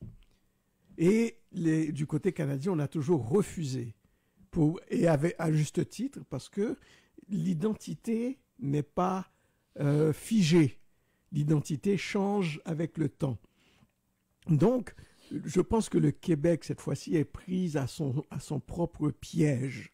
Parce que, avant, il y avait deux types d'immigration. Il y avait l'immigration économique, mais je dirais de peuplement d'abord, parce qu'à une époque, ils voulaient avoir des gens. Donc, c'était une immigration de peuplement, et par la suite, une immigration économique ou des gens qui venaient pour travailler. Alors, en France, ils ont fait l'erreur pendant très longtemps et a toujours supposé que ceux qui venaient pour travailler allaient repartir. Alors qu'ici, ils ont mis en place des programmes pour accueillir les immigrants de manière à ce qu'ils puissent rester. Sauf que le Québec a choisi et comme terrain de bataille, au fait qu'il n'en est pas un en réalité, c'est de dire que l'immigration est un danger pour le français au Québec. À ce que je sache, plusieurs des migrants qui viennent ici au Québec, ils apprennent le français et c'est un programme fédéral que gère Immigration Québec pour le bénéfice de toute la province. Donc, le Québec panique et aussi parce que le Canada réussit à mieux attirer les francophones que le Québec, pour plusieurs raisons. L'immigration au Québec est lente, prend du temps et coûte beaucoup plus cher, alors qu'au Canada, comme il n'y a qu'une seule étape, les gens font leur demande et une fois que ça passe, ils choisissent le Canada. Il semble, Henri, qu'il y a un petit problème au niveau du fédéral également dans les choix, les demandes des francophones à avoir un visa, et c'est le Canada qui émet le visa. Ça prend beaucoup de temps et l'Immigration Canada a réagi par rapport à la critique, en fait, et a réagi en disant qu'on va faire de son mieux pour corriger la situation. Et surtout, c'est l'immigration d'un certain continent francophone. Ah, mais ça, j'y arrivais. Ah ben, l'Afrique. L'Afrique. Ça, j'y arrivais. Alors, parce que le problème avec... Parce que tu as dit que c'était uniquement le Québec. Là, c'est un problème avec Immigration Canada. Non. Ce qui est ressorti dans les médias, c'est qu'au niveau de l'immigration temporaire pour les étudiants, parce qu'il y a très peu de travailleurs étrangers en provenance de l'Afrique s'ils ne se trouvent pas dans un pays occidental. Mais par rapport aux étudiants, et certains pays, on obtient beaucoup plus difficilement, et surtout l'Afrique, oublions ça, en termes de visa d'études. Ce que disaient les chiffres avant, c'est qu'on acceptait à peu près 20% d'étudiants d'origine africaine. Et maintenant, ils ont dit qu'ils ont amélioré les choses. C'est à peu près 30%. Mais je mets mes chiffres entre guillemets. Alors, ça nous permet de regarder, tout de suite on le dit là, à part, outre l'immigration, il y a beaucoup de racisme, et c'est pas seulement le Québec là. Ça c'est immigration Canada, parce que c'est systémique là, par rapport à, comment on appelle ça, cette grand-messe qui a eu lieu au Palais des Congrès sur l'environnement, la COP 15, je crois. Ceux qui avaient des difficultés d'obtenir un visa, pour obtenir un visa d'entrée au Canada, c'était les Africains surtout. Oui, toujours, c'est toujours le cas. Alors, le Canada de Justin Trudeau a un mea culpa à faire. On dit, c'est pas seulement François Legault. Là. Oui, et je ne sais pas si, mais je soulignerai une chose, la facilité avec laquelle que Justin Trudeau a ouvert les bras aux Syriens. On n'a rien contre les Syriens, on croit qu'ils en ont besoin, mais il n'y a pas que les Syriens. La facilité avec laquelle le Canada de Justin Trudeau ouvre les bras aux Ukrainiens, on n'a rien contre les Ukrainiens, mais il n'y a pas que les Ukrainiens. D'autant que, dans certains cas, ce qu'on dit, il y a des gens, des dizaines et des dizaines de migrants qui sont là, pour ne pas dire des centaines, qui sont là et qui attendent leurs papiers. On ne demande même pas qu'on les fasse venir, mais peut-on légaliser ceux qui sont là, par exemple, et qui attendent depuis des années? Et ça, qu'on le veuille ou non, on ne peut pas nous empêcher de prolonger notre réflexion et de dire il y a autre chose derrière le fait que de vouloir accepter ces gens. Et on disait que c'était, moi-même, mea culpa, là. Quand je fais une erreur, je disais que le problème était du côté de François Legault uniquement. Oui. Mais là, on commence à comprendre, et je ne veux pas impliquer le Premier ministre directement dans la sélection des migrants ou des étudiants ici. Mais je me pose la question, comment se fait-il qu'on ait, ça fait, mine de rien, là, 3 gouvernements 2 minoritaires, 1 gouvernement majoritaire formé par Justin Trudeau. Il a toujours eu un noir comme député de Bourassa. N'a jamais la limousine de ministre. Je commence. Et ça, c'est de la responsabilité de Justin Trudeau. Peut-être que ce n'aurait été pas un très grand ministre, mais ne serait-ce que pour donner l'exemple. Un petit ministre. Ça aurait un petit Bon, alors, non, très honnêtement, là, je ne veux pas dire, mais moi, je voudrais voir, au moins, ça fait longtemps, là, qu'il a de l'expérience, notre député de Bourassa. Bon, et à sa décharge, entre guillemets, il y a... À sa décharge à Trudeau? Il y a une... c'est un poste majeur, être chef de cabinet. C'est dans certains cas plus qu'un ministre. Donc, oui. Donc, je crois que cette nomination de Marjorie... Michel, Marjorie Michel, à ce poste-là, c'est quand même une ouverture, c'est un clin d'œil. Mais elle n'est pas visible. Non, elle n'a pas le droit, elle est chef de cabinet. Non, je sais. En fait, la question qui a toujours fait débat, et que ce soit au niveau de la résidence permanente, que ce soit au niveau de la résidence temporaire, et même en ce qui concerne les réfugiés, pourquoi autant de difficultés des pays africains à venir au Canada? Moi, je dis la réponse tout de suite, c'est parce qu'on ne veut pas de Noirs ici. Ben, la preuve, c'est que la question est tellement évidente. Ou la réponse aussi? La réponse aussi. Quelqu'un qui vient de l'Europe de l'Est, il suffit qu'après quelques années, on ne demande presque jamais d'où il vient. Tandis que l'immigrant brun se fait toujours questionner. Hein? Et j'ajouterais, lorsqu'on parle de... Parce qu'en dépit de tous les programmes qu'ils mettent en place, mais ce qu'ils doivent penser, c'est que cette question d'étiqueter les gens de minorités visibles, en tout cas, moi, je reçois ça comme une insulte. Mais voilà. Alors, messieurs, on doit arrêter ici pour faire la pause de la demi de l'heure. Au retour, on regarde le dossier d'Haïti, le dossier chéri de notre ami Henri Saint-Fleur. Qui devient le dossier chéri. Oh, on fait la pause. On revient pour la suite dans un instant.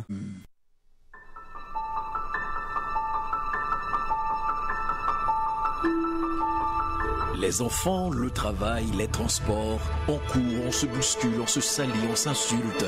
Arrêtez tout. Le samedi vous fait grâce.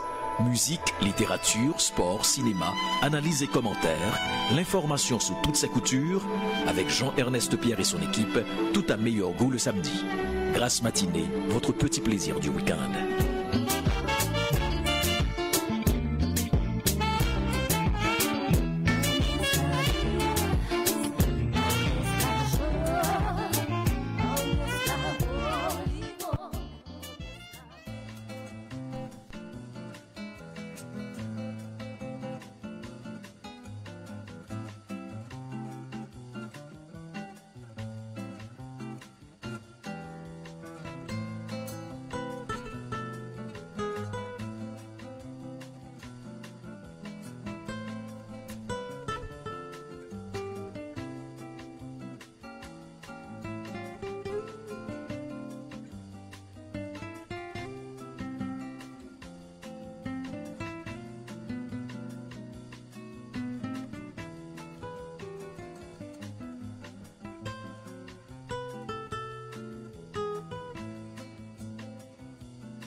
Mesdames, Messieurs, nous sommes de retour avec Jean-Emmanuel Pierre, Henri Saint-Fleur et moi-même. Et là, messieurs, nous sommes en plein dans la célébration. Non, c'est la fin. Hein? On est le 20 quand même. Le 18 mai, c'était le 220e anniversaire de la création du drapeau, le bicolore haïtien.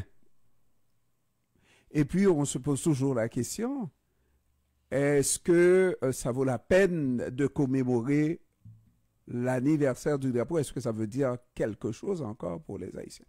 Savez-vous ce que j'ai vécu en sortant de chez moi? En passant en face de l'école secondaire de la Grande Rue, qui je vois une jeune fille de l'école secondaire, on va dire 11, 12, peut-être 13 ans, avec un drapeau, un bicolore sur le dos. Et savez-vous quoi? Je n'ai pu résister à l'envie de klaxonner. Pap, pap, pap, pap, pap, pap, pap, pap. Et elle a compris, elle a tourné le dos et je fais le halo. Autrement dit, c'est bizarre, malgré les difficultés d'Haïti, on trouve de plus en plus de jeunes à s'identifier comme haïtiens, haïtiennes. Moi, j'ai connu l'époque où les gens, les Haïtiens, sous Duvalier, sous Duvalier fils, que j'ai croisé à l'étranger, qui refusaient de s'identifier comme haïtiens, qui étaient tellement gênés de la situation en Haïti de dictature. Or, la situation qu'on vit aujourd'hui est pire. Et pire au niveau de l'image du pays, etc. Mais les gens s'identifient, et de plus en plus jeunes, de jeunes qui s'identifient avec Haïti, et ça me surprend. Et c'est un peu ce que je te disais, c'est pendant la semaine, justement, quand on parlait de drapeau, et que je te disais qu'il faut être prudent parce que moi, je crois que la fierté d'être haïtien est là et encore plus forte dans la diaspora, que ce soit à New York, que ce soit au Canada, que ce soit aux États-Unis, je dis à New York, que ce soit au Canada et ailleurs. Les signes de fierté, chaque fois qu'ils viennent, qu'on voit dans les rues, et la jeune génération, parce qu'on parlait de héritage à transmettre, transmis, etc. La jeune génération, à un certain moment, peut-être que la fièvre lui passera, mais à un certain moment, et encore aujourd'hui, surtout aujourd'hui, éprouve le besoin de se référer, parce que l'accès à ce que Haïti a représenté dans l'histoire de l'humanité, dans l'histoire du monde, l'accès est devenu plus facile avec les réseaux sociaux, avec la multiplication de documents, la multiplication de conférences sur Haïti, sur l'indépendance, les livres qui sont publiés sur la bataille de Vertières, etc. Donc il y a, au-delà du ponctuel, cette fierté pour les jeunes Haïtiens par rapport à ce que Haïti a représenté dans l'histoire. Et c'est là où je dis souvent que c'est une opportunité, et c'est pour ça que quand tu regardes la marque de fierté, est-ce qu'on peut demander aux jeunes de retourner, de faire du Back to Haïti, comme la fameuse campagne Back to Africa? Est-ce qu'on peut faire du Back to Haïti maintenant? Non. On ne peut pas les emmener vers Tilapli, vers ISO, etc. Mais on ne peut pas arrêter la réflexion sur Haïtiens du dedans, Haïtiens du dehors, puisqu'on voit à quel point ils sont en train de briller à l'extérieur, à quel point, parce qu'ils ont toutes les possibilités, ils ont la science à leur portée. Haïti ne peut pas faire l'économie de ses compétences qu'elle a à l'extérieur. Donc, fondamentalement, chaque fois que je vois ça, moi je dis, c'est une bouffée d'air frais. J'étais comme toi, je suis tellement content et que tu as klaxonné aussi. Dans Montréal, non, ils étaient en train de danser dans Montréal. Non, je suis descendu danser avec eux. Ouais. Même petit Lepay qui va danser. Oui, c'est ça. Bon. Mais ils ont compris. Pourvu que tu n'essayes pas de répéter les pas qu'ils font, difficile. En fait, je suis tombé sur un article que j'ai trouvé fascinant. C'est d'un certain monsieur Rigobert Carty, que je ne connais absolument pas, qui parle de 7 symboles ou 7 significations pour le drapeau. Il nomme la réconciliation, il nomme la liberté, l'indépendance nationale, il nomme l'unité nationale, la souveraineté nationale, l'existence de notre pays en tant qu'État, et comme 7e, l'âme nationale. Et j'avais trouvé ça extrêmement intéressant de pouvoir faire une mise en commun de 7 symboles différents pour justifier la pertinence de fêter le drapeau. Et je lui donne raison pour la simple et simple ou le motif le plus simple, c'est que on se réunit tous derrière le drapeau. Et je pense que grâce aux réseaux sociaux, on a su créer un engouement autour du drapeau qui n'existait pas avant au niveau des jeunes. On a su créer un sens d'identité nationale par rapport au drapeau sous différentes formes, que ce soit de faire des démarches auprès d'institutions internationales pour que, par exemple, la soupe Joumou soit reconnue comme patrimoine de l'humanité, etc., etc. Et je pense que... Et bientôt la Cassave, éventuellement. Ah, ça, j'ai pas encore lu là-dessus, mais j'approuve. J'approuve. Tu n'en sais rien de Cassave. Je connais le groupe, mais... Tu n'as jamais mangé de Cassave? Bien sûr. Bien sûr. Parce qu'on allait corriger son cahier tout de suite. Tout de suite. Vous pouvez le corriger, mais Cassave avec Mamba et on avec Cresson. Ça s'appelle force là. C'est imbattable. En mettant tout ça, là tu tombes dans le Royal Air Force. Voilà. Cela dit, c'est très sérieux. On a parlé pour les jeunes. Je me demande est-ce que ces jeunes ne s'identifient pas au pays qu'ils ne connaissent pas toujours en tout cas, parce qu'ils éprouvent des difficultés lorsqu'on leur dit, parce que même s'ils sont jeunes, on leur dit d'où viens-tu? Tu as posé la question. Ils sont nés au Canada, mais ils ont la couleur. On leur dit d'où viens-tu? Donc, c'est le temps de s'identifier à un autre pays qui peut-être nous chérit, on ne sait pas. Ce qui est fascinant, en utilisant ce que tu viens de dire, c'est qu'il y a une jeune médecin d'origine haïtienne, née à Montréal, et qui me disait que sa langue maternelle, c'est le créole. Et je lui dis, mais attends, tu es né ici et Il me dit, oui, parce que chez moi, et avec mes grands-parents et mes parents, la langue courant d'usage, c'est le créole. Donc, j'identifie le créole avant même le français. Alors qu'elle a un français impeccable. Mais le créole fait partie de sa culture. De sa culture, de sa vie et de son quotidien. Et ça, j'avais trouvé ça fascinant. Alors, l'autre surprise que je voulais vous servir cet après-midi, c'est que quelquefois, on a tendance, et puis moi, je le dis aussi, c'est ma théorie, de dire que quand l'étranger te dit, par rapport à Haïti, d'aller à gauche, tu vas tout de suite à droite.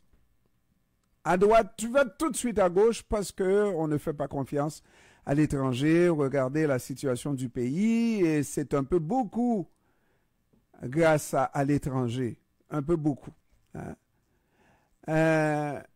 Et quelquefois, on peut avoir tendance à ne pas croire dans les solutions qu'il nous propose pour Haïti, parce que Haïti est en quête de solutions. On n'a pas encore trouvé, n'est-ce pas, pour une nouvelle indépendance, pour changer, pour permettre aux gens de vivre dans un pays comme, au moins, tout comme c'était il y a quelques 30 ans, je dirais, n'est-ce pas? Oui, j'ai trouvé qu'il y a aussi des étrangers qui compatissent à la situation d'Haïti et qui sont sincères dans la démarche qu'ils peuvent faire pour Haïti. Premièrement, on a obtenu, on a fait 3 démarches et au moins une de ces 3 a réussi à l'Assemblée nationale lorsqu'on nous a donné cette motion reconnaissant qu'il faut voir Haïti avec ses difficultés et faire tout ce qu'on peut à l'Assemblée nationale. Pour Haïti, c'était un premier pas. Oui, on a raté le fédéral, on a raté le municipal qui est la ville de Montréal, mais c'est pas grave. Le 18 mai, la ville de Laval a monté le drapeau haïtien parmi les autres drapeaux. Je pense le Québec, j'ai encore la photo. J'attends d'avoir une vidéo de la part d'un auditeur qui m'a envoyé tout ça. Mais j'attends d'avoir la vidéo pour vraiment publier et montrer à tout le monde qu'il y a une solidarité par rapport à Haïti. Peut-être pas chez nos dirigeants, qu'il y a encore cette solidarité, qu'il faut croire en la solidarité internationale, peut-être pas aveuglement, mais qu'il faut croire.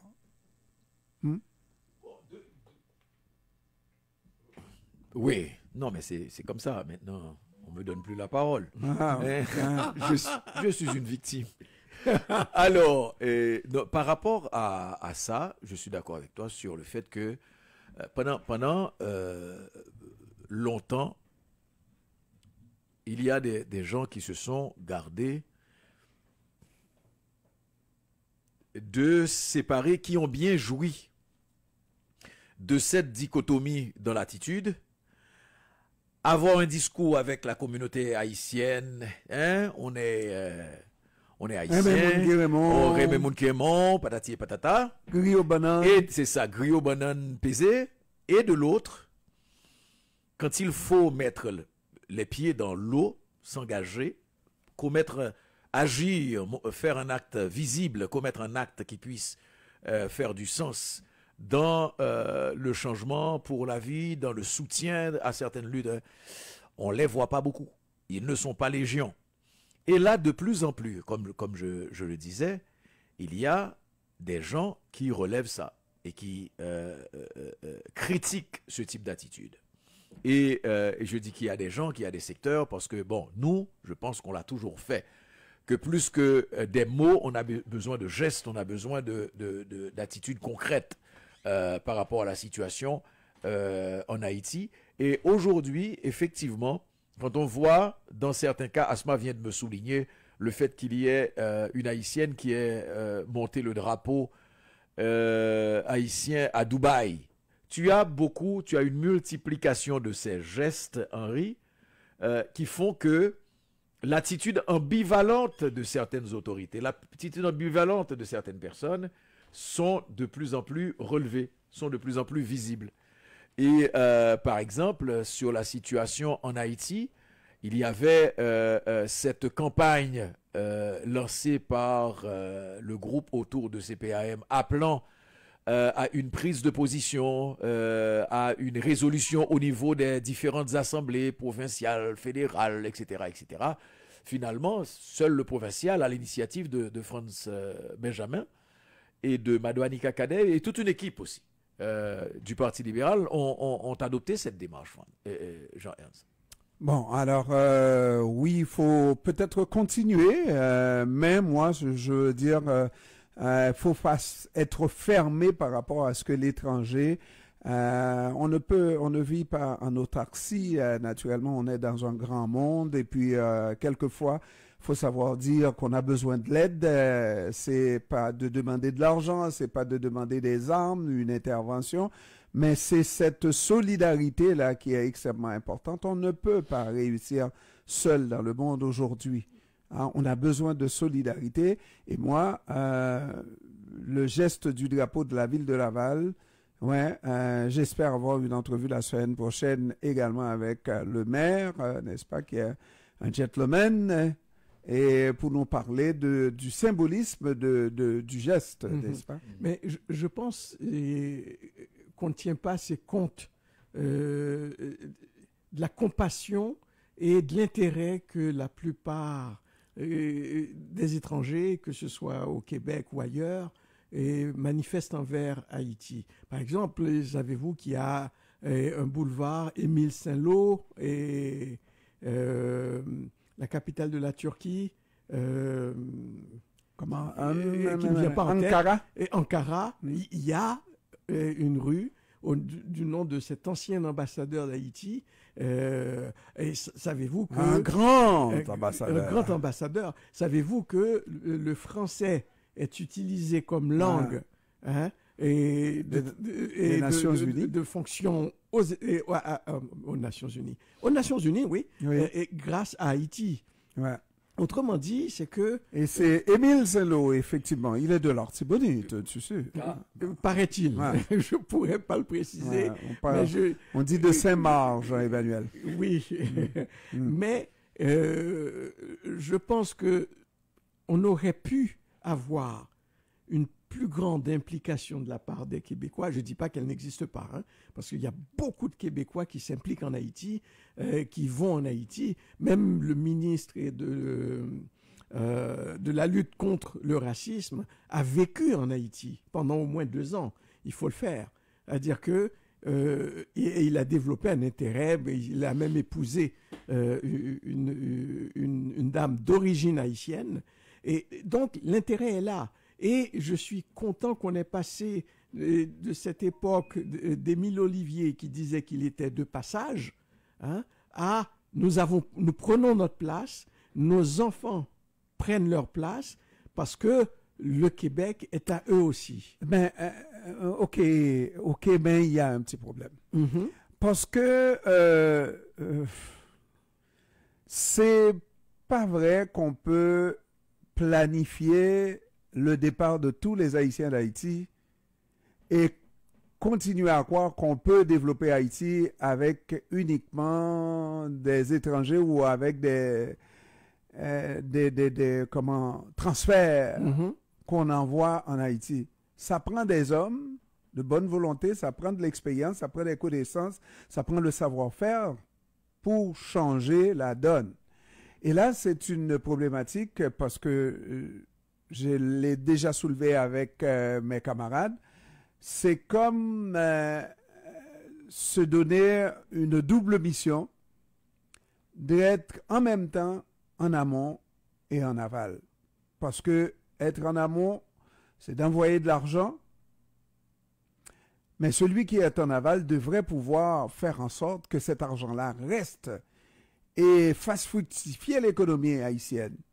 Malheureusement, ceux qui sont de l'autre côté et qui reçoivent nos transferts se contentent de le dépenser et de n'importe quelle manière, et l'argent ne fait que transiter en Haïti ou par Haïti et retourne à Miami, retourne en République dominicaine et patati et patata, il ne reste pas grand-chose dans l'économie haïtienne.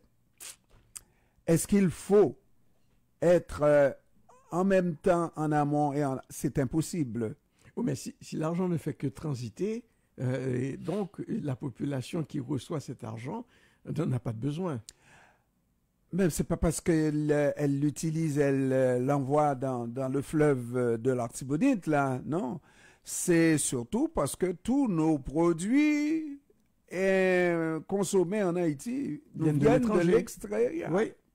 On ne produit pas assez dans ce pays. Et quand je parle de celui qui est en aval, lui, son rôle, c'est de produire, de voir à la production. C'est pas possible qu'on ne produise plus de chaussures nationales en Haïti. Hein? Même des produits de consommation les plus courantes, des produits alimentaires, tu les achètes, tu achètes un avocat venu de la République dominicaine. Tu achètes une banane venue de la République dominicaine. Et puis quelle banane? Banane rorotte. Mais oui, vas-y. Non, ce que je voulais dire, c'est que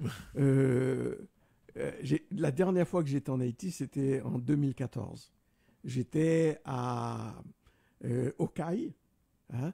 J'ai eu le plaisir de manger un riz blanc, hein, local, poussé dans la région, hein, dans une rizière, hein, de la région, et je peux te garantir que je n'ai jamais mangé un riz aussi bon, aussi goûteux. Donc, il y a des possibilités. Sauf que il y a parmi les dirigeants du pays qui prennent plaisir à déconstruire le système qui a été mis en place pour des produits étrangers. Mais on va dire, bon, le premier à l'avoir fait, c'est Bill Clinton, hein, par rapport au riz, etc. Et bien qu'il ait, Jean-Emmanuel dirait, utilisé du plastique pour dire mea culpa. Mais ça là, quand on le dit dans les relations internationales, les pays n'ont pas d'amis, ils n'ont que des intérêts. C'était dans l'intérêt des Américains. Et là, j'ai posé la question aussi par rapport même au Canada. Quand on veut concurrencer l'agriculture, en tout cas les producteurs aux États-Unis, ici au Québec, ben, tu as toute une côte à relever parce que le taux de subvention que reçoivent ces Américains-là, c'est énorme, n'est-ce pas, par rapport à ce qu'on pourrait donner. Donc, OK, mais à un moment donné, oui, le mal a été fait. Est-ce qu'on peut se retrousser les manches pour reprendre l'agriculture et donner ses lettres de noblesse à l'agriculture? Au contraire, non. On a continué à aller dans le même sens que Bill Clinton a provoqué avec le riz Miami, n'est-ce pas, qu'on a dumpé, ça en bon français ici, on dit dumping. C'est du dumping qui a été fait. Absolument. Et malheureusement, il n'y a pas d'Haïti. Moi, j'aurais besoin d'un Volodymyr Zelensky en Haïti. J'aurais besoin d'un Volodymyr Zelensky. Et qui aurait fait quoi? Par rapport aux Américains? pardon. Mais il aurait déjà fait un petit quelque chose. Par rapport à quoi? Jean-Emmanuel, Oui. regarde là. Oui. Les Américains ont la force qu'on leur prête, n'est-ce pas? Si il y a quelqu'un qui regarde les Américains, un dirigeant américain dans les yeux, il dit, je suis le président de ce pays, et si tu veux aller dire que je ne suis pas élu et que c'est l'autre qui est élu, va le lui dire lui-même, va dire ça au peuple. Il y en a eu au moins un à l'avoir fait. Et puis, on peut ne pas l'aimer, mais ce geste-là était un geste extrêmement important. Extrêmement important. Tout le monde n'est pas obligé de courber les chines Oui, devant mais les Américains. Non, c'est l'exemple qui est mauvais. L'exemple de Zelensky. Mais Zelensky est un bon président pour son pays. Je ne dis pas le contraire, Pour mais c'est son quand tu pays. me dis. Moi, j'ai besoin d'un Zelensky en Haïti.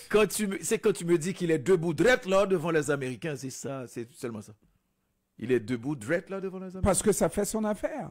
Parce que il les n'est pas Américains, debout drette. les Américains font. Il passe son temps à quitter. Donc, Mais oui, moi je Il passe voudrais son temps à qu'on quête côté. pour Haïti, mais qu'on ne vole pas. Mais Haïti est tellement.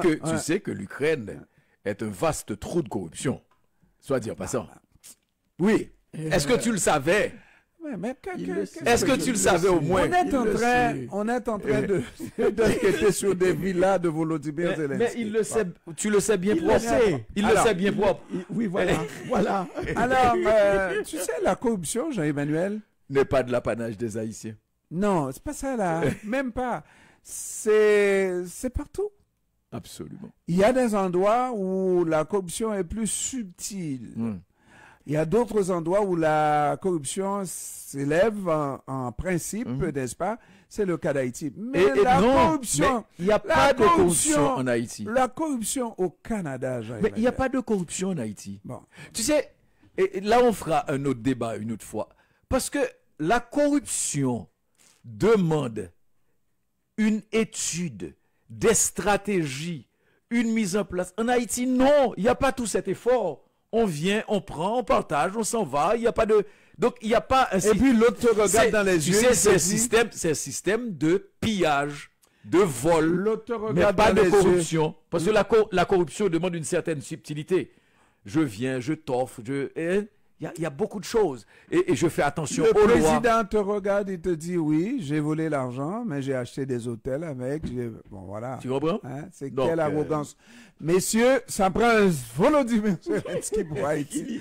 Il y tient en plus. Oui. J'aimerais voir quelqu'un qui bouge comme ça. Ça suffit. Là. Quelqu'un qui bouge comme ça, pas à la comment il s'appelle là, le premier ministre, président. Bon, tu vois, on avait un président entièrement voué aux Américains, mais le moment où il a décidé de bouger, il a été assassiné. Hein? Donc, tu seras pour ou contre Jovenel Moïse, c'est pas le débat, mais Jovenel Moïse était entièrement voué aux Américains, ce que d'ailleurs un de tes invités, l'ancien ministre Mathias Pierre, qui était un proche de Jovenel Moïse, a souligné, a confirmé sur... mais le jour où Jovenel Moïse a décidé d'aller rendre visite à Recep Tayyip Erdogan en Turquie, Hasard. et C'est un hasard. le jour où il a décidé de recevoir la lettre de créance d'un ambassadeur de Russie en Haïti, etc. Et puis comme par hasard, il meurt. Paf! Paf, comme ça. Merci On beaucoup, ne prétend messieurs. rien, mais je dis. Non, mais je comprends. Tu as dit. Ça se termine toujours comme ça. J'ai dit. Alors, Jean-Emmanuel Pierre, merci. Merci beaucoup, Jean-Ernest Pierre, merci à tous. Merci, Henri Saint-Flair. Merci. Merci à Jess Pierre, merci à Franz Voltaire, merci à Corny Mézier, merci à vous tous et à vous toutes. On se retrouve la semaine prochaine pour une autre émission du même genre. Au revoir.